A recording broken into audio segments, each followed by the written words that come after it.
there. You may be wondering what you're doing at the front of a bioengineering lab and why a total stranger is talking to you right now. But I'm here to talk about some of the awesome experiments that Herbert Boyer and Stanley Cohen did in the 1970s. You might be thinking to yourself, the 70s? Isn't that like when the dinosaurs lived? Boring. Well, have you ever gotten a vaccine or eaten groceries from a grocery store? That's all thanks to some of the experiments that these two lab pals did in the 70s, where they took enzymes that cut DNA and were able to insert these pieces into new bacterial DNA. They pioneered the field of genetic engineering, and thanks to all the work that they did, we have medications for people with diabetes and heart attack victims. You know what, why don't you guys just follow me inside? So the first thing that Cohen and Boyer did was they took DNA from a frog and cut it up into pieces.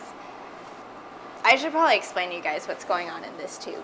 Here's some DNA from the frog. It encodes certain traits that affect how the frog develops, how it survives, how it looks. Now there's a piece of DNA in this genome whose job is to encode for certain proteins that the frog uses to survive. We're going to cut this piece out using a restriction enzyme. This is the thing that Boyer discovered. It's kind of like a pair of scissors. By cutting the DNA at specific points, we can get different pieces. Now, there are tons of different kinds of restriction enzymes, and they all cut in different places in DNA. Our enzyme that we're using today is called EcoR1. Now, this piece of DNA has more than one spot that EcoR1 can cut, as shown by the dotted lines. So we're going to end up with other pieces of DNA in addition to the one we actually want. Now, that's actually okay, because we're going to deal with that problem later. What's going on in the tube is we're literally just cutting up our piece of DNA, just like this.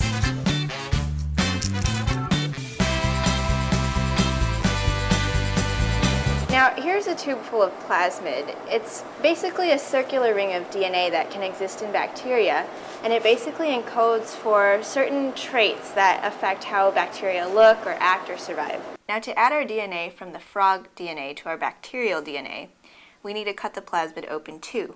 So we've got to add our EcoR1 scissors, and they're going to cut at this site. You let this reaction proceed, letting all the ingredients, the plasmids, the restriction enzyme, and some water and buffers to hang out together until all the plasmids are cut like this. Now we need to add the DNA pieces from the frog and allow the pieces to join our cut plasmids. Here's what's going on in the tube now.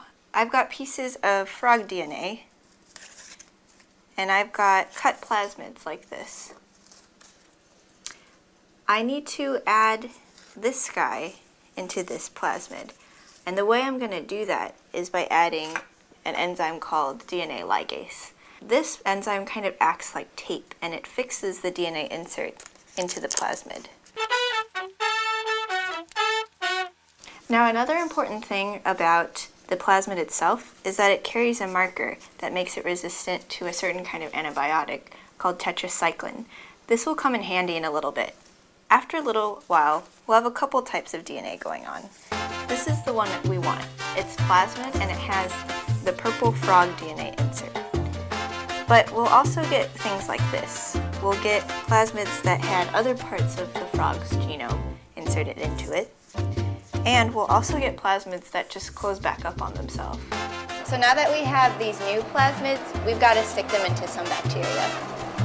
Here we're going to take some E. coli. As you can see, it already has some DNA in it. The important thing about these guys is that they'll actually die if you add the tetracycline antibiotic, which we talked about earlier, to them. No. What Boyer and Cohen did to get the plasmids inside of these E. coli is that they cooled all the cells down and then quickly heated them up, creating little holes in the cell membrane. Then the plasmids could slip through and get into the cell. These are the kind of bacteria that we have now. Bacteria that got the plasmid we wanted in them. These are the guys we want. But we'll also get bacteria that got the plasmids that we didn't want, say this one with the wrong piece of DNA, or this one with just a plain plasmid without any frog DNA.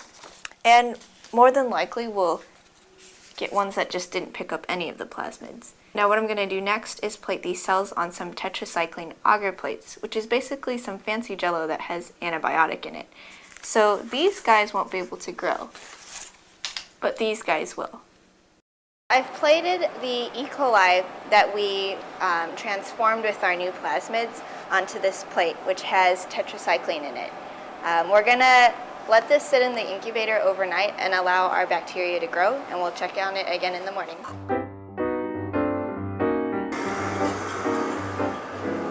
Alright, so as you can tell, we've definitely got some colonies that grew on our plate overnight.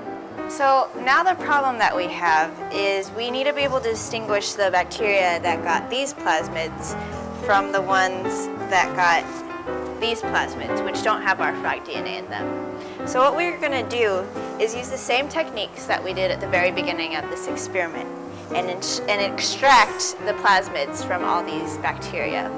Then we're going to use the same restriction enzymes and cut up these plasmids. You might be able to notice that our frog purple insert is a different size than the pink that comes from the background frog DNA.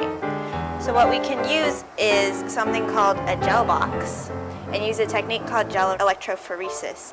And what it's going to do is it's going to separate our different pieces of DNA out. And from this experiment, we'll be able to tell the plasmids that took up the frog DNA from the ones that didn't, or from the ones that just closed up on themselves. Thanks to these cloning techniques that me and my buddy developed, the field of genetic engineering was pioneered. Things like insulin are being made these days using these very same techniques. Well, that's all I've got time for today, guys. Thanks for stopping by. Hopefully you have a better appreciation for some of the cloning techniques you saw today and just have a better understanding of genetic engineering. See you guys later.